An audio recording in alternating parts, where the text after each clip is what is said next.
بسم الله الرحمن الرحیم د 500 ډالرو په بدل کې د سوریې جګړه کې تر زرو ډیر افغانان وژل شوي او دا لړۍ لا هم روانه ده.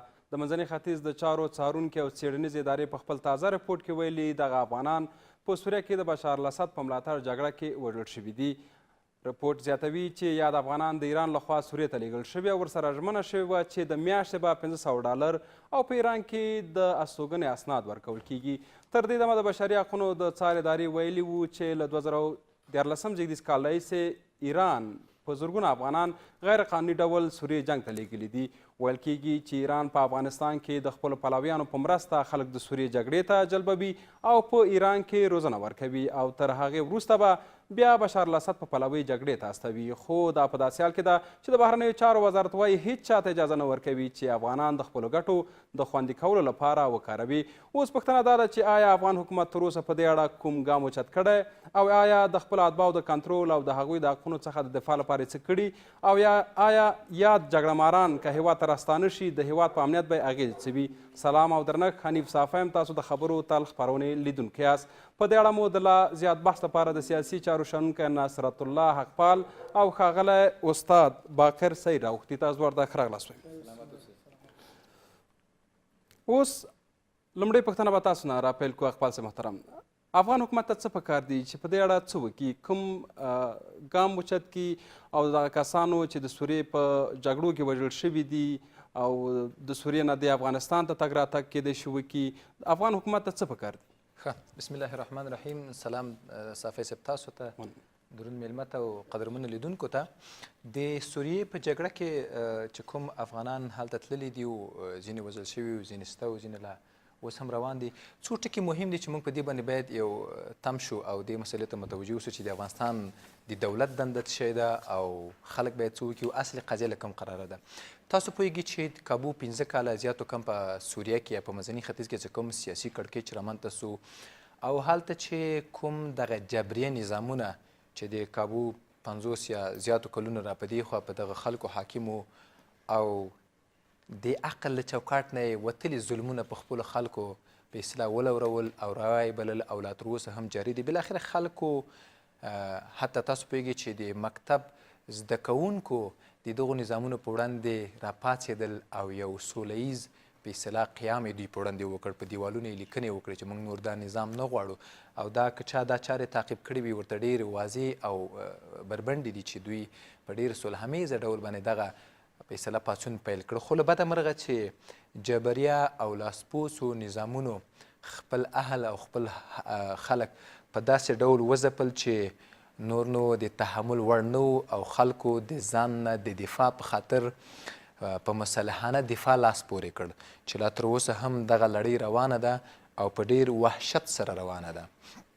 بله خبره دا ده چې په دغه مسله کې په دغه داخلي کړکېچ د سوریه کې چې اوس په منځني ختیځ کې ټولو کې روان ده، د نړۍ لویو قدرتونو امریکا، روسیې، اروپایي ټولنې پکې مداخله وکړله او اوس تاسو پوهیږئ چې کوم ائتلاف چې هلته عملا د جګړې رهبري کوي او د امریکا یې مشري کوي، د دوی په اشاره د دوی په دستور سره او د سوریې د روسیې د نظامي ځواکونو په عملي یرغل سره ډیر یو بد حالت په سوریه کې روان ده. اصلا د تشریح وړ نه ده. تاسو پوهیږئ، تاسو اخبار تعقیبوئ، شاید زموږ دوستان هم تعقیب کړي چې که تنها یوازې د حلب په مسله موږ تم سو نو هغه چارې چې هلته روانې دي، هغه ظلمونه، هغه قتل، هغه وینې چې هلته بهیږي، نور نو زه نه پوهېږم چې کوم انسان به وي چې هغه درک کړي او د هغو په وړاندې بالاخره خپل غږ اوچت نه کړي. خو له بده مرغه چې نړیوالو جنایتکارانو د امریکا په مشرۍ د دې ټولو په وړاندې چوپه خوله پاتې دي او اصلا د دغه کړکېچ تر شا امریکا ولاړه ده. دا موضوع به پرېږدو چې بله خوا لاړ نه سو. خپله اوس افغان حکومت باید دغه قضیه څرنګه وڅېړي؟ هو، قضیه دا ده چې افغان دولت نه خو هر څه شړېدلي دي. یعنې نه تنها چې د سوریې مسله کې چې کوم افغانان دي، تاسو تېره ورځ به هغه خبر اورېدلی وي چې په یونان کې چې کوم افغانان اوسیږي یا هغه مهاجر چې هلته تللي، هغه کمکي ځوانان چې هلته تللي، له مجبوریت نه له بده مرغه چې هغه کلمه مې خولې ته نه راځي، بدلمنۍ ته اړ ویستلي $80 په مقابل کې پس کله چې د موږ د وزارت خارجه چارواکي غږیږي وایي والله موږ هلته بار بار تماس ونیو خو د اتن یا د یونان چارواکو موږ ته مثبت ځواب رانکړي چې دوی ستونزو ته رسیدګي وکړو. پس موږ به د افغانستان دولت نه کومه ګیله ولرو چې دغه کار وکړي؟ دوی خو هغه خلک دي چې په خپلو هغه ګټو او په چورو چپاول او د خپلو اشخاصو په اړدوړ سره راګیر دي. نور دوی نه دا خبره شنېدلې چې موږ افغان دولت دې څه وکړي. مهمه دا ده چې دا قضیه تقریبا یو نړیواله مسله ده، یعنې نړیوال حیثیت یې ځان ته خپل کړی ده. دا یو ملي قضیه نه ده، یعنې داخلي مسله نه ده. چون ولې هلته ډېر لوري دخیل دي او یوازې افغانان نه دي، له ځینو نورو سیمو نه هم هلته خلک تللي دي. یو خو تلل دي خپل پته به، بل د خواته اوس ایران ته ګوته نیول کېږي چې ایران دغه خلک روزي او بیا یې لیږي. ما دغو ټکو ته اشاره کوله. زه وایم چې په سیمه کې چې کوم خیانتونه د سوریې له مسلمانانو سره حاکم و جبري اسلامي چارواکو وکړل، لکه ایران، لکه ترکیه، لکه سعودي عرب، لکه مصر او ځینو نورو هیوادونو، د دوی د پوځ او د نظامي قدرتونو د سترګو لاندې د سوریې ولس په اصطلاح درګرده عام قتل کیږي، له منځه ځي. اصلا د ځمکې له مخې نه هغه د تورې خاورې نوم یې خپل کړی ده. ډېره مننه. ولې یو ټکي ته غواړم اشاره وکړم چې موږ باید یوازې د افغانستان د دولت مسؤلیت ته متوجه نشو چې افغان دولت په اصطلاح مسؤلیت چی ده، ځکه د افغانستان د دولت له ولکې دا خبره ډېره غټه ده، دا ډېره غټه قضیه ده. راګرځو. سلامت اوسئ. ښاغلی استاد، که تاسو ته راشو، افغان حکومت څه باید وکړي په دې اړه؟ کوم ګامونه باید پورته کړي او کومه پالیسي پر مخ ونیسي؟ او بل دغه کسان چې د سوریې جګړو ته ځي، د دوی دا خپل په تبه ځي که د نورو هیوادونو لخوا هڅول کیږي؟ سلام او احترام تاسو ته تقدیم کوم د تاسو ملمه او تاسو لیدونکو ته. اجازه ورکړئ چې یو تحلیل به دې باندې وکړو چې هغوی د خپل خوښ هلته سوریې ته ځي او یا مجبور دي چې سوریې ته وځي. دغه ټکي ته د جامعه شناسي په وضاحت انشاءالله زه به تاسو ته بیان کوم. دکتر علی شریعتي وایي چې دغه درې شیونه دي چې خلک مجبوروي، افراد مجبوروي چې جنګ ته وځي، بحرانونو ته شرکت وکړي او د دولتونو په ابزار مبدل سي.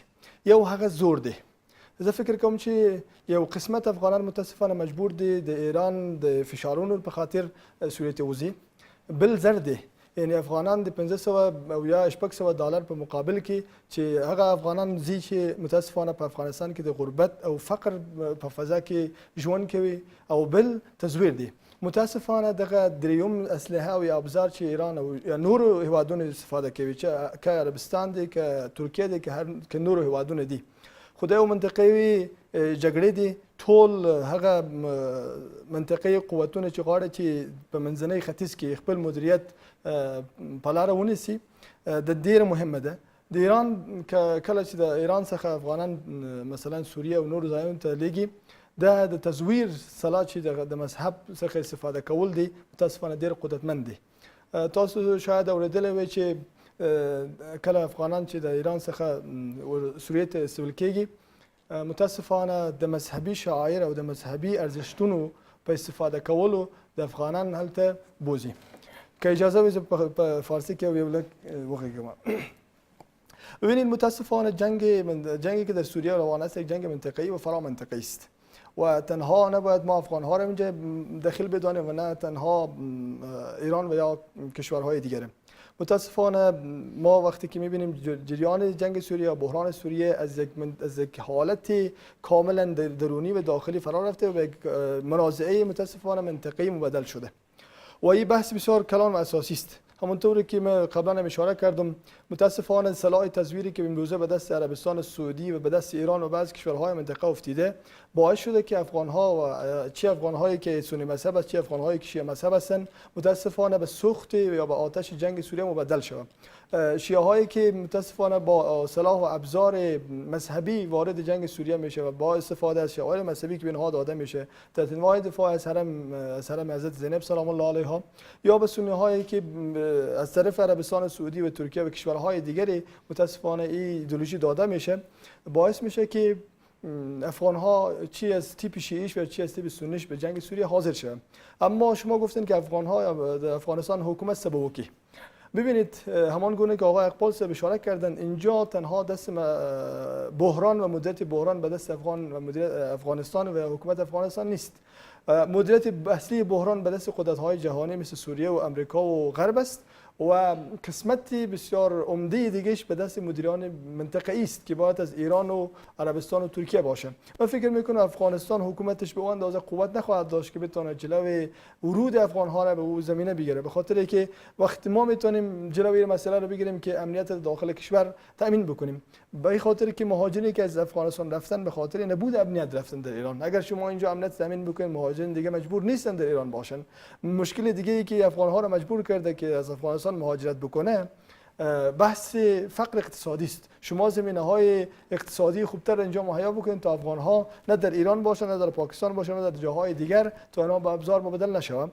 من فکر می‌کنم خب یک حالت سیاست رسمی، سیاست خارجی است که افغانستان پیشه بکنه و شکایت درج بکنه. په ډېر هیوادونو کې د یو هیواد نه بل هیواد ته د مهاجرتونه شته دي، څو د کار دپاره ځي، څوک له بیکارۍ ځي، څوک له تجارت دپاره ځي، خو داسې خو نه کېږي چې نور هیوادونه د هغه افزارو استفاده وکړي. دې ته به بیا د جواب دپاره پس له لنډې دمې راشو. درنو دوستانو، لنډه دمه خلو پس دم بیا هم له موږ ملتیا وکړئ.